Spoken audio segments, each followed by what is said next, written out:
Sekolah sebagai tempat berkumpulnya banyak orang dapat menjadi penghasil sampah terbesar selain pasar, rumah tangga, industri, dan perkantoran.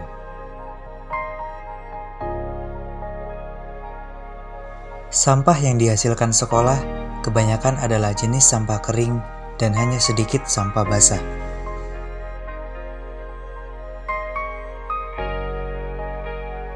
Walaupun sampah yang dihasilkan dari sekolah kebanyakan berupa jenis sampah kering dan hanya sedikit jenis sampah basah, namun dampaknya tidak bisa disepelekan.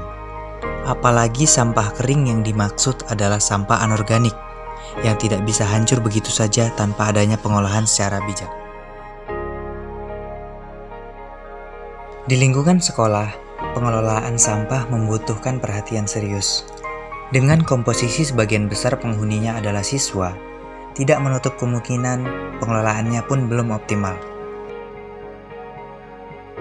Kesadaran untuk membuang sampah pada tempatnya seakan masih sulit untuk diterapkan. Perilaku yang belum menyadari pentingnya ramah dengan sampah dapat kita jumpai di lingkungan sekolah. Siswa masih membuang sampah sembarangan, sampah kertas berserakan di ruang kelas,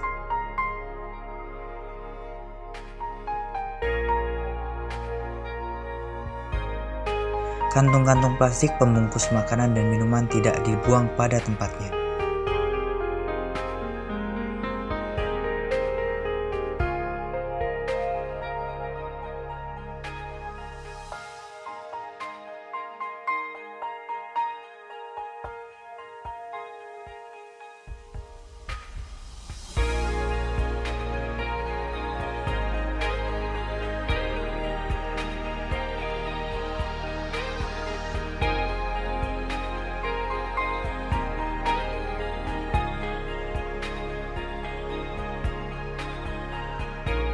Sadar akan pentingnya kelestarian alam, semua warga di sekolah kami bergerak memulai membiasakan diri untuk ramah dengan sampah. Dengan gerakan Zero Plastik, hal ini selaras dengan himbauan pemerintah yang tercantum dalam Surat Edaran Kementerian Pendidikan dan Kebudayaan Republik Indonesia Nomor 12 Tahun 2019.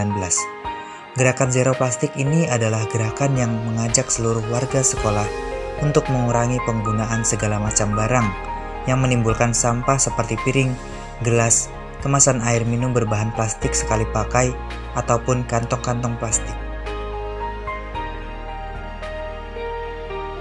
Pembiasaan zero plastik ini dapat kita lihat pada keseharian siswa-siswi SMK Muhammadiyah Prambanan. Contohnya, siswa membawa tempat makan dan minum dari rumah masing-masing untuk mengurangi volume sampah plastik. Di kantin sekolah menyediakan piring berbahan melamin serta gelas kaca, sehingga siswa menggunakan piring dan gelas tersebut sebagai tempat makan dan minum untuk mengurangi volume sampah. Selain siswa, guru serta karyawan di sekolah pun melakukan hal yang sama dalam mensukseskan gerakan zero plastik di sekolah. Bapak Ibu guru menggunakan botol minum dan tempat makan sendiri dari rumah. Di setiap unit kerja disediakan dispenser untuk mengisi ulang air minum pada tumbler.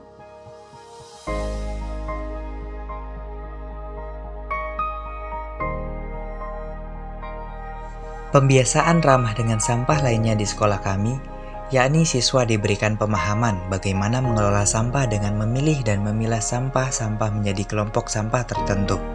Siswa diberi pemahaman untuk membuang sampah sesuai dengan jenis sampah tertentu pada tempat sampah yang telah disediakan. Seluruh warga sekolah, baik siswa maupun guru bergerak dimanapun dan kapanpun saling mengingatkan, serta melakukan aksi membuang sampah pada tempatnya.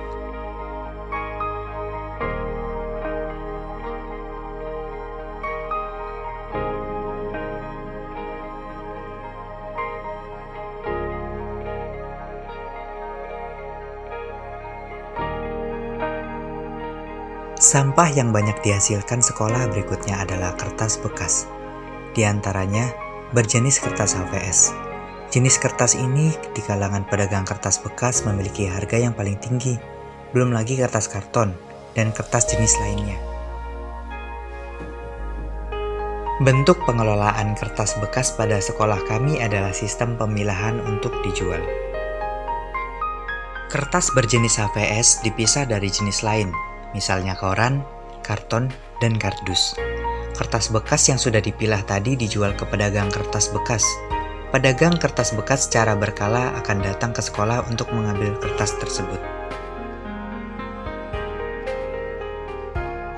Sampah di sekolah masih menjadi permasalahan utama.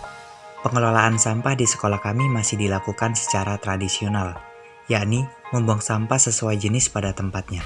Kemudian ditarik petugas kebersihan ke tempat pembuangan sampah sementara atau TPS, hingga ke tempat pembuangan akhir atau TPA.